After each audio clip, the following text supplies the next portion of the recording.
finalement makeleka na moni bilengo ye na bango la jeunesse pas maté ba pesio mosala monene tombola ba jeune pe na lina yeba yo to yebi bango ye bango mekana ko talisa bango baza nani pesa biso position ya moko na moni monzenga moko ya moseka zali kuna pe na suka na moni ba jeune awa na moni conseiller territorial ndeko kasonga auto pesala construire na eta nyonso pe na moni jeune moko na simananga mekana ko présenter bango pe pesa bango maluba ba mekana ko belela bandeko na bango pona mokolo ya 15 oyo biso baso toza bongo na ambassade ya Congo.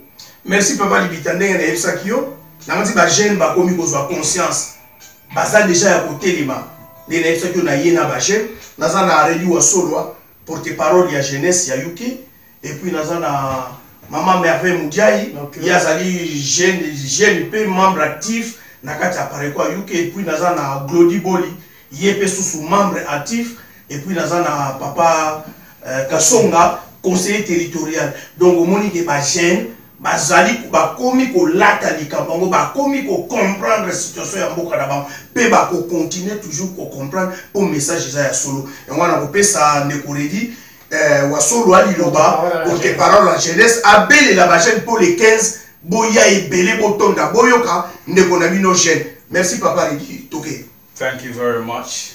I'm Ridi Wasolo, youth spokesman. I'm here to speak out to the youth. As a spokesman, I'm trying to reach out to people, reach out from wherever you are. Please, we have a march coming up on the 15th of December at Congo Embassy UK. We all attending there to speak out. What is happening in Congo is not right. The genocide was happening. 18 people getting murdered, buried, finding graves of bodies. Enough is enough. Youth, please, mothers, fathers, let's stand up. Let's all come to this march and speak out. Our voice, only our voice is the key to freedom, to relieve our country from occupation. Enough is enough. We came such a long way, as we learned from our fathers here. That's teaching us the way for us to go back and take overs, to have doctors and lawyers and university students. What kind of country right now you study, there's no jobs, there's no water, there's no electricity.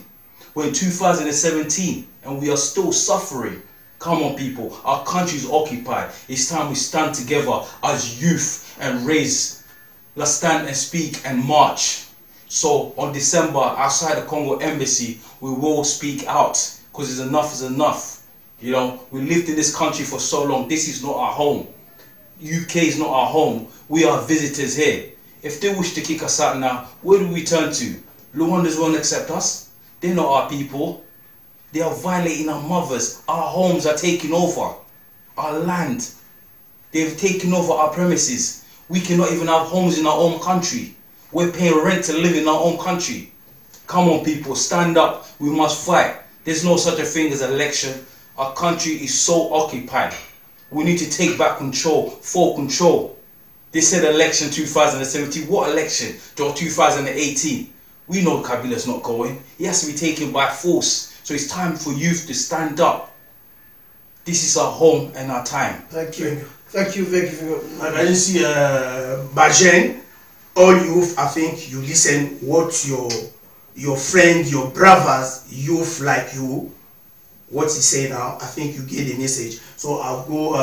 Glody Boli will say something to you again about that, about the day of 15 December. Glody, go on. My name is Glody Boli. I am an active youth member of Aparico. I am basically here to invite everybody. And I mean everybody, from mothers, fathers and children. You are welcome to an event run by Aparico. On the 15th of December, from 10 AM to 5 PM, we will be marching and we will be protesting about the human rights violation back in the Democratic Republic of Congo, outside the Congolese Embassy, UK. Thank you. Nagaji tuzana papa Kasonga. Yeba kuzanga lilobate pona kubengi sabino nyoso poto zo bengi sabino ndebo ya mukolona ya le 15 poto la kisaite tozali batu ba congolais tokoki kaka kondimaka nyoso te enough tondimi nyoso batata mpe ba mama eloko ko yebisa bino ezate nzala kutu tolobela te mais liwa oyeye ba viol oyeye Papa Kasonga, Malobé Pano. Grand sitting devant l'ambassade du Congo na UK. Organisé pour les patriotes congolais nyoso na communauté. Ba mama, bandeko, bana, bino nyoso tout boya devant l'ambassade du Congo pour dénoncer violation des droits de l'homme na Congo. Boya ezali devant l'ambassade du Congo de 10h à 17h. Please boya. Congolais, c'est le seul peuple oyo human rights violation est comme routine. Boya to dénoncer ceux qui te lobby yangote mutumota bolobela biso. Po ba décider de bolobaka ba yali awa. Faut ba mona ba yeba. Congolais aza ko souffrir. Boya bino nyoso tout boya to dénoncer eloko wana. Merci. Merci Bandeko ba la Congo boyoki la jeunesse ba telemi likolo mais to pesa pe maman maloba penser que bato bazo violer la mboka na biso zali ba mama merveille mudiai yo pe pesa maloba pa Bandeko ba mama bazala wana ebele pona makambo etali mboka na biso Congo maloba mboka mama.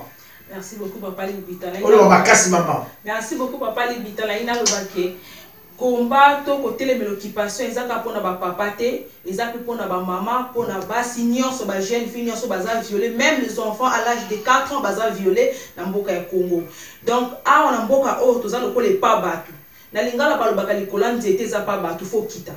Donc a toza pa batu faut to kita to zonga mboka po to zonga faut to dénoncer occupation faut to telema to longola régime est en place. Na sengi na ba jeune nyonso ba papa ba garçon to kutana le 15 devant ambassade ya RDC awana UK to telema to munda bitumbo elongo. Merci papa Libita. Merci maman la biso moni esika mama azali to ba maman ba bota kabiso esika mama azali loboko wana epesa toujours makasi baso bolanda kibiso na radio télévision bendele na sima machine ezaki yeboko les basiciens l'homme qui fait obéir les appareils le poka sosi pe la réalisation ezalaki a Bentemo tokutana le 15 décembre tozanga te biso baso pona kolba c'est assez la situation ezali koleka na mboka na biso naf ndenge bandeko bauti koloba to telema mpolo bito sikola mboka na biso bandeko poto sikola mboka ekobanda koloba na ko dénoncer bongo toko kwena na banzange ingeta.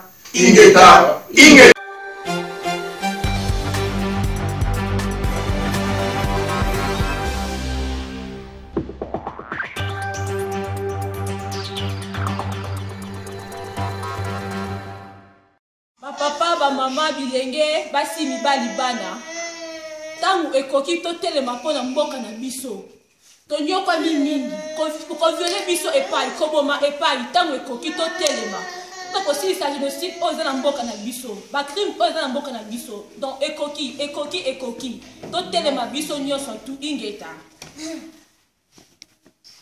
ba mama ba tata bilenge nazobenga biso tozali a Parico ya Liverpool nord-ouest siko tozobenga bino na rendez-vous na biso ya le 15 décembre na Londres boya eza problème ya parti politique te eza problème ya association te eza problème ya comité ya ba congolais te tobengisi bino to ya po ezali ke parce que 70e anniversaire il y a droit de l'homme.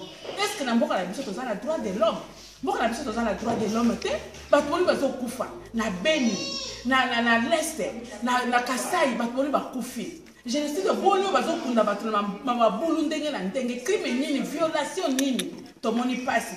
Po biso tozali na droit de l'homme azomona biso neti bato pamba toza na valeur devant droit de l'homme te to boy makabwa droit de l'homme ya wana tozoloba ke to boy pe ba imposer biso ba chef de l'état na mboka na biso moko tozali wana pona koluka président ni akozalo azali congolais pour te diriger mboka na biso yango tozobenga batata ba mama bilenge boya to silisa to telemela bokonzi eza na mboka na biso ezali occupé par les occupants to lingi yango te to telema boya na bengi bino boya ba mama ya Manchester ba mama ya Leeds ba mama ya Birmingham ba mama ya Newcastle ba mama ya Nottingham boya tosangana ezala même bamama ya Belgique ezala batata bana bilenge boya tosangana tosisa likambo eza na mboka na biso totelemela yango bapatriote boya barésistant boya bacombattant boya totelemela mboka na biso tolingi mboka na biso ezala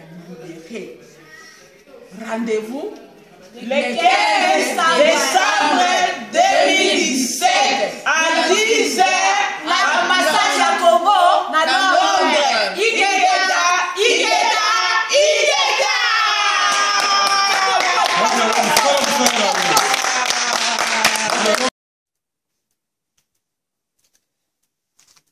Ba papa, ba mama bilenge, basi mibali, mukolo mwana. Tangu ekoki pona mboka na biso ezali occupé et pas ya ba occupant. Droit de l'homme na mboka na biso ezate. Toujours ko kisa 70 ans ya droit de l'homme mais ezate. Pas na biso exista na ngote. Donc il faut to telema to bunda pona mboka na biso makambo ekende, makambo changer parce que eleki, vieux eleki, koboma eleki, mboka nini bazo kufa makasi pokola na Congo kuna. To na to kité. Donc il faut to telema to bunda pona mboka na biso en fait que makambo ezala bien. Journée le 15 décembre na 10h na liboso ya ambassade ya Londres, na Congo ya Londres. Tozanga te boya ebele batu ya Manchester ya Leeds ya Liverpool partout bozali na UK bozanga te boya ekozala bientôt telema ingeta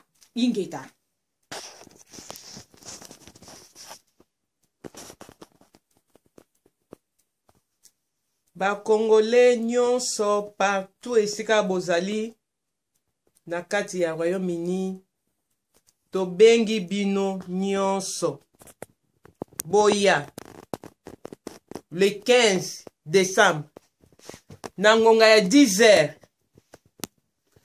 pona ko revendiquer ba droit ya peuple congolais aussi longtemps que bazo célébrer 70e anniversaire ya droit de l'homme. Quel droit de l'homme? Combien bandeko na so ba kufi na RDC Congo? 80 000 fausses communes. Droit de l'homme ezali te. Yango to bengi bino boya na mokola vendredi na 10h devant ambassade ya RDC na Royaume-Uni poto yeba ko revendiquer ba droit na biso pote ngonga ekoki ba mama botelema.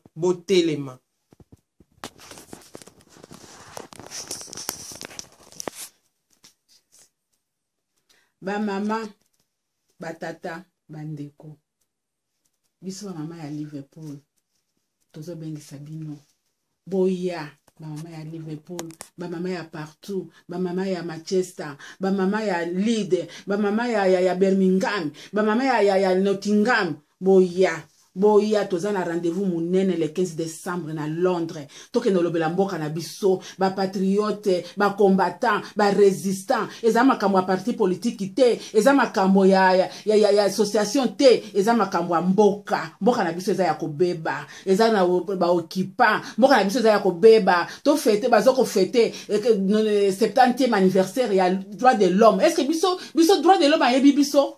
Bato boni bakufi na Beni, na Leste, na Kasai, bazo kipe bango te. Zalili ka muke bato bakufi mboka nini moko mibale, media nyonso ezo loba likamu na bango. Media nyonso ezo lakisa. Mais pona Congo, media nini osetelemi pona kolakisa makamu na biso ya Congo. Media nini? Botelema. Soko biso to telemite eza pasi. Soko biso to telemite muta kolobela mboka na biso azate. Baza ko imposer biso ba président. Biso ba imposer biso ba président te. Ba pesa biso président oyo azali ya mboka na biso, président oyo biso moko to lingi, oyo peuple a lingi pote to zali peuple congolais. To telema batata ba mama bilenge. To telema tozonga simate to lobela mboka na biso. Le 15 décembre na Londres, boya. Ingeta.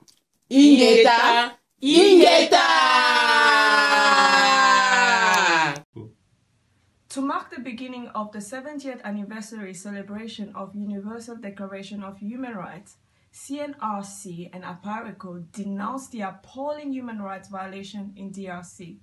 As you may all know, that women in Congo are still being raped. children are being used as slaves to work in a mine.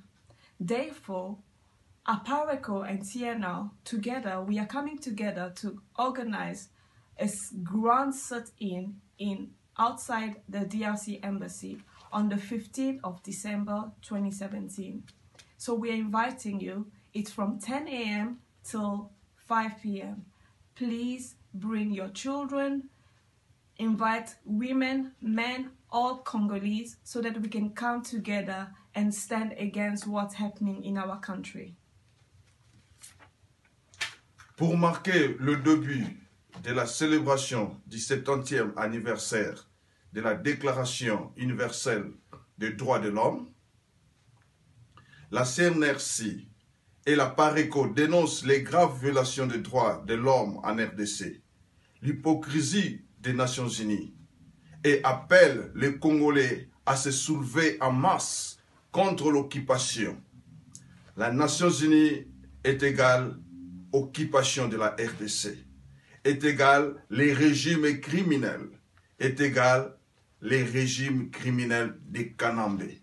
C'est pourquoi nous appelons tous les Congolais, tous les résistants, tous les combattants, hommes, femmes, jeunes et vieux, de venir le 15 décembre devant l'ambassade de la RDC pour leur montrer notre mécontentement. Ingeta, Ingeta. Ingeta, Ingesta. Toboyi violation ya basi na kati ya Congo, toboyi balkanisation, toboyi occupation o eza na kati ya mboka na biso. Yo mama ya congolaise, yo papa congolaise, yo elenge mwana bisika nyonso ozali, ozala kati na Angleterre, kati na UK, to bengisi yo mokwa le 15, yaka kati na ambassade to telema pona ko telemela droit de l'homme o. Ingeta, Ingeta, Ingeta, Ingeta. Monsieur, mesdames et mesdemoiselles, ladies and gentlemen, la papa, la maman, Gai, Onagai, représentant urbain, il y a East Midlands, siège national international. Nazali pour inviter la résistance, bas combattant, bas congolais, Mobangé, Mopolo, Mwana Mouté. Makambo ezali koleka na mboka na biso. Ezali penza malamu te. Il faut biso bana mboka. De l'est à l'ouest. Du nord au sud, en passant par le centre. On nous tue, on nous chasse de nos terres. Et comment et bandaki na east, na est, viol, tuerie, et enfin, travail yabanalité. Ba maman, ba tata bandeko. Nous en avons date le 15. Tokutana.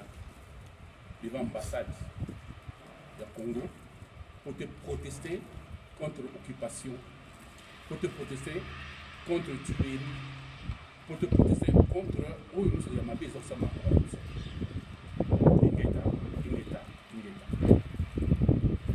Hello there, my name is Cedric McKendy and I'm the first deputy rep of the Youth Apareco in London. As you see, I'm gathered here with my brothers to show everyone out there and to invite everyone out there that on the 15th of this month, December, we got a march happening in London, England. And I would like to invite you lot all, because I know we got our fellow families or brothers abroad, like in France, Belgium, Swiss. I would like to invite everyone to come in. And it's not just because for that Apareco, it's every single Congolese, and it's not just for the Congolese and every single people out there who believe in human rights. Because what's happening in the Congo lately is outrageous, and I can touch on a few things that have been happening that people don't get. It's been just being swept underneath the carpet. Like our mothers and our sisters and our daughters are getting raped daily, and nothing get done about it. And it's not just a just raping, is that destroying the mind frame. For the sort of rape they do, they kick down the house, run into a family house, and the soldier, they'll force the little boy to rape his own mom while the rest of the family are watching. You know what I mean? And nothing get done about it. And on the top of that, most of the soldiers that came in for Rwanda had HIV.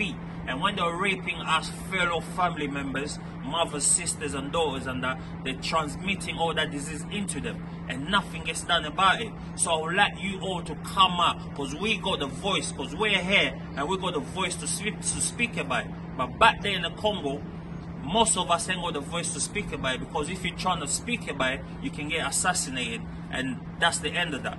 And on the top of that, what I want you to say, this Kanambe guy, that's why I call him the demon. I believe he's the Antichrist, because the things that he's doing in the country is outrageous. He's worth $250 million and nothing gets built in our country. People are still suffering. There's no food. There's nothing, electric, water and things like that. If you go to certain areas, there's slums. People are dying. There's no electric to certain buildings and the houses. And he's just there sitting there every single year is promising the people that he's going to leave, and he doesn't leave. So we reject the election. We're not going for no election. We want him to get out of there. We want him to get out of there.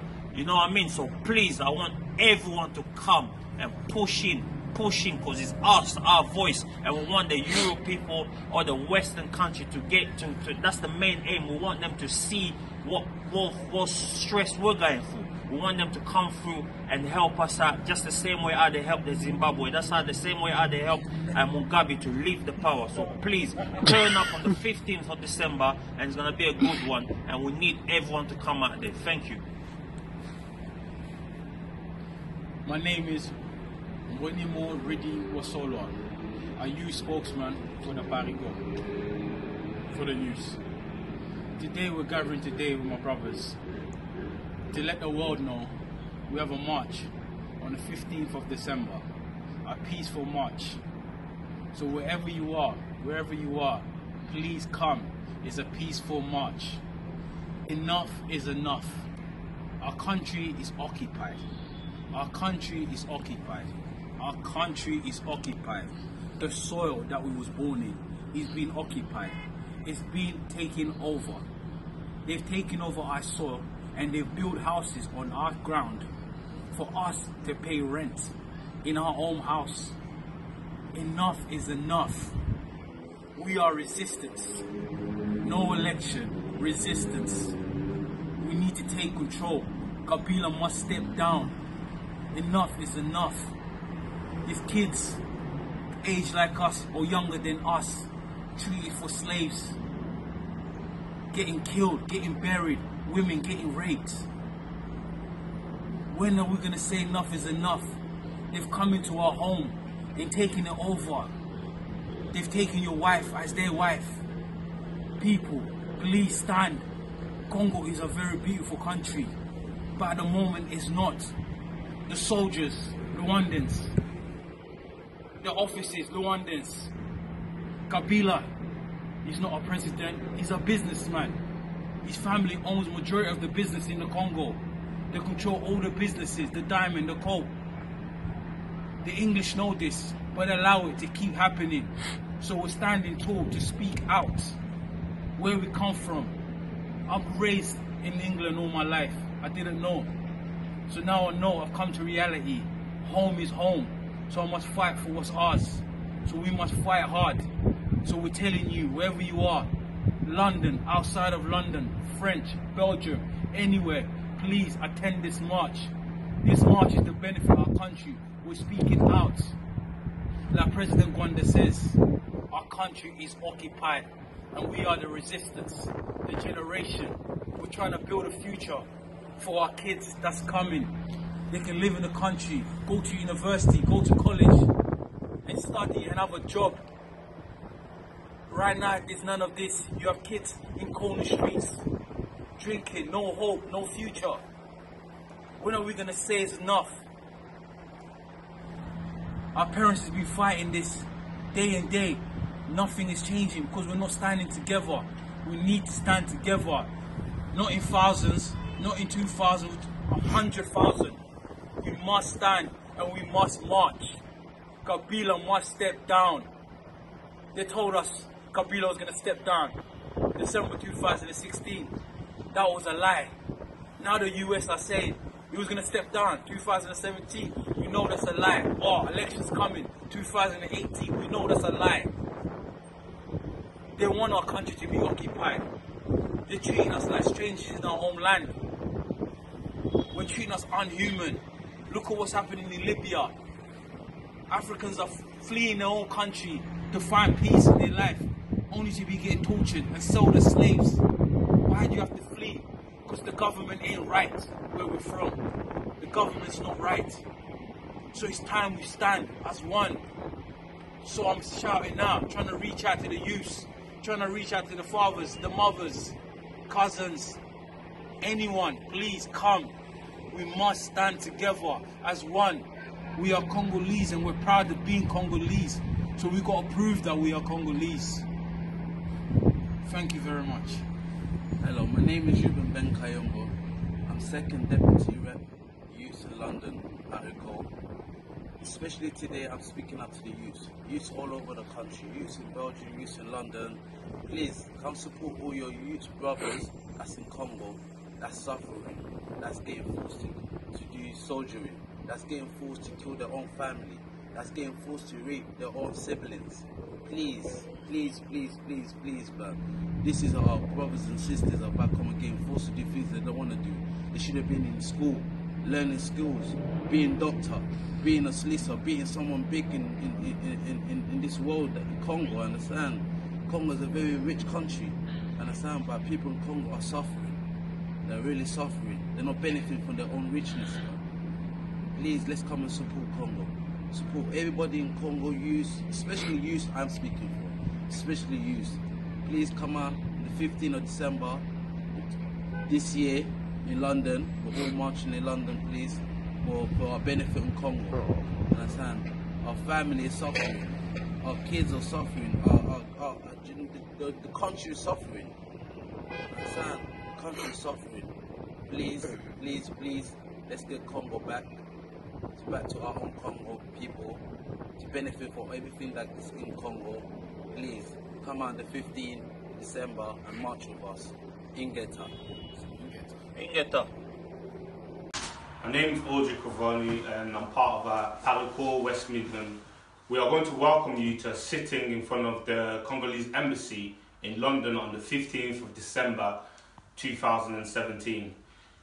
The reason why we're coming there is because there's so many problems and so many violations of human rights in our country, and this is good because it's the anniversary, the 70th anniversary of Human Rights Declaration, and this is an opportunity for us to show and speak about all the human rights violations that are being carried in our country.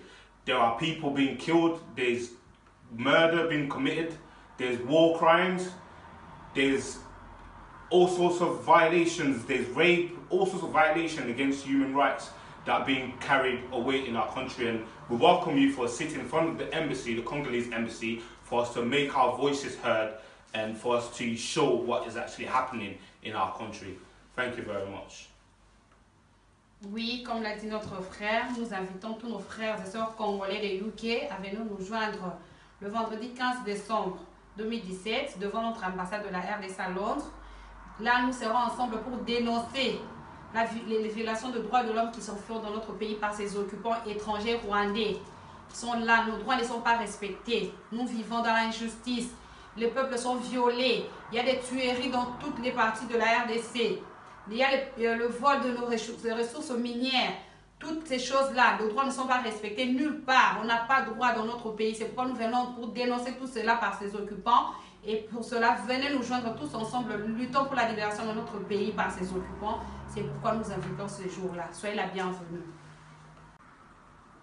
Balamboka, Ngai, M.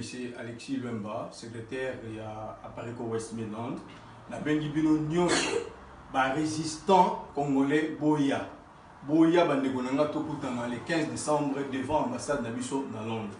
Ezali à l'occasion il y a 70e anniversaire de déclaration universelle des droits de l'homme, to dénoncer makambo nyonso zo le Galamboka. boyi makamunyo sozo les kanamboka oyo occupation de Sanamboka violation des droits de l'homme ils ont exagéré boya to dénoncer ensemble na binopo soki toza ini tokobenga na munguna koti na mboka lingo bimate boyi makamunyo sozo sala yango boya to dénoncer biso nyoso ensemble ingeta tokolomba merci na bino. Oui, banduku yetu bakongolais yote ya UK minduku yenu Olga Malafunziaye membre à Pareco West Midlands. Mina mwita mukuye vendredi le 15 décembre bote mbele ambassade yetu ku Londres mukuye tujua tudononcer mambo inapita kwetu ku RDC ba violation droits de l'homme kwetu mukuye ensemble tudénoncer kwele ku ambassade. Bienvenue à tous. Kombo nanga Richard Kasongo nazali membre ya Pareco ya West Midlands. Nazo ko invité bino nyonso boya le 15 décembre oyo na Londres devant ambassade na biso ya RDC. Pour tout télémela makambo nyonso oyo eza koleka na Congo ba irrégularité na ba impunité nyonso ezosala bandeko na biso bazozala violé bazala kozala tué epai ya ba barbare oyo baza na pouvoir wana. En plus le 15 oyo ekozala 70e anniversaire ya droit de l'homme donc boya ebele liboko na liboko tosangana po tolobela makambo oyo nyonso oyo ezokoleka bien te na mboka na biso. Na invité bino nyonso boya na buto sangana na bandeko na ngao bazali awa na bandeko mususu bazali déjà mais bomonité mais au bazali donc to pesi bino nyonso bienvenue donc merci vraiment beaucoup. Ensemble. Hello my beloved people, my name is Lionel Nanga and I'm one of the Pareco youth leaders from London, and today we're inviting you to the 15th on a march that we're going to have outside the embassy, Congolese embassy in the UK, and we need your support because the people in Congo cannot speak for themselves. They don't even have a platform. People are getting killed, they're getting tortured. There's still slavery going on until this year, 2017. And without us speaking over here, there's nothing we can do back home. So we need your support. We need everybody to come. Without you, we are nothing. So please attend this meeting. Mbode ba mama kakombo na Solange Kibuku naza mambo ya Pareco na kati ya Londres UK. Toye awa kuna kusala video o ba mama na ngaba ndeko na ngai pomboka na biso eza na pasi. Mama congolaise aza suna valeur te na kati ya mboka na biso. Bazo violer biso, bazo boma biso, valeur ya femme congolaise esambwe. Ngalo kola mama Solange na telemi awa. Nazo senga bino ba mama, ba jeune, ba ndeko mboka na biso eza occupé na ba Rwandais. Esi ba kangi yango ba mama boya to telema, ba ndeko na ngai, bazo violer biso, bazo boma biso, bana mikie na mikolo boya le 15 décembre 2017 na 10h liboso ambassade na biso boya to bunda pona mboka na biso soki biso moko to telemite tumususu akoya kotema pona mboka na biso te boya mboka ekomi na pasi mboka ekomi occupé misala ezate bana bakomi kosala kindoki balesa bapara bana ba 8 ans ba 9 ans boya ebele pardon apare kwa sobenga bino boya ebele poto bunda pona mboka na biso Congo. Merci Nasuki Wala. Bonjour mes chers compatriotes, moi c'est Josué Mankoto, membre de la Pareco, chargé de la mobilisation à Londres. Maintenant il est décembre, je sais que beaucoup d'entre vous s'organisent pour le fête, mais un Congolais, un vrai Congolais, il pense au Congo. Il pense aux merdes qui se déroulent au Congo maintenant. Un vrai Congolais, c'est celui qui a son âme, son esprit, à ce qui se déroule actuellement à Béni, à Kamweno-Sabo, même à Kinshasa, même dans des prisons à Kinshasa. Aujourd'hui, je vous invite à participer à un marche qui sera organisé le 15 décembre devant l'ambassade de la RDC Congo. Nous devons montrer à Kabila qu'il a dépassé ses limites. Nous devons montrer à Kabila que la jeunesse congolaise, c'est une jeunesse qui est debout et c'est une jeunesse qui ne peut plus se laisser faire. Nous devons montrer à Kabila que nous, peuple congolais, et surtout la jeunesse congolaise, nous sommes capables de mettre fin au pouvoir de Kabila. Il peut prétendre avoir ses forces, il peut prétendre avoir tous ses soutiens de la communauté internationale, mais nous, la jeunesse congolaise, nous avons un mot à dire sur l'avenir de notre Congo. Ici sur l'affiche, vous voyez comment Kabila il massacre les jeunes congolais, les jeunes qui sont l'avenir du Congo, le jeune qui peut devoir beaucoup pour le développement de notre pays. Mais Kabila le massacre tout le jour. Ça, ce sont des fausses communes que Kabila a organisées pour massacrer les Congos, l'enterrer là illégalement. Ici, nous voyons comment Kabila il arrête la jeunesse congolaise. Les jeunes qui sont forts, qui revendiquent leurs droits, qui revendiquent leur démocratie. Mais Kabila les enterre vivants. Kabila les massacre, il les laisse périr dans des prisons. Ici, nous voyons comment la communauté internationale, aujourd'hui, nous parlons de plus de 20 000 militaires de l'Organisation des Nations Unies au Congo, depuis plus de 20 ans, qui ne font rien. Ils sont là pour soutenir Kabila. Cela veut dire que nous, la jeunesse congolaise, nous devons être debout et prendre conscience de notre responsabilité. La démocratie, la responsabilité de la démocratie au Congo nous revient, nous, la jeunesse congolaise, et nous devons prendre conscience de cela. Le 15 décembre, ne manquez pas. Peu importe vos positionnements politiques, peu importe vos idées politiques, venez manifester contre Kabila. Cette fois-ci, ce n'est pas l'IDPS ou quoi, mais c'est pour Kabila. Merci. Moi, je suis dans le monde avec Iti. Quand on met les médias dans la toile, on a un boubou. On est dans le fond, il y a le 15 décembre, dans l'ambassade du Congo, il y a une manifestation qui est organisée à Paris, qui est dans le pays.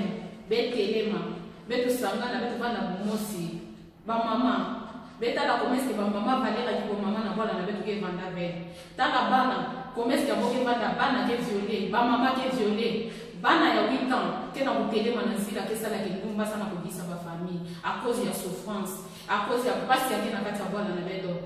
Tala ba Rwandais, me baka bola na beto pendant ntango ya nda yake ni boyo kubika bola na kimia be kana betu mosi metele mapesa na kukatula bola na betu na maboka ba Rwandais na maboka ba yeya me isokipe bola na betu vraiment yo kempasi bete binga beno be kuisa ibele bete na fumu na beno bete tele mabeta sanga na bomosi samu kana betu me dima bena kuvanda bomosi nyoso ya bola na betu ke na souffrance betu tele ma vraiment bete na fumu na beno bete binga beno betala ba commerce boke foi betala ba fausse combine betala ba na fioti betala ba mama valera ki mama na kati ya bola na betu ke vanda be kana betu mosi metele mabesa na bola na betu bete na mundu feta kusa ku libérer betu na maboko ya banguna na maboko ya baduya bika na bola na betu ba Rwandais ya be vanda na bola na betu ntango yanda vraiment peut éviter beno la journée de 15 na 10h dans l'ambassade ya Congo be kusa ebele be binga mambaki ya kaka betu sangana beti tele masana décembre yayi bete na mfunde Kabila kukatuka na kati ya Congo ya bikila beto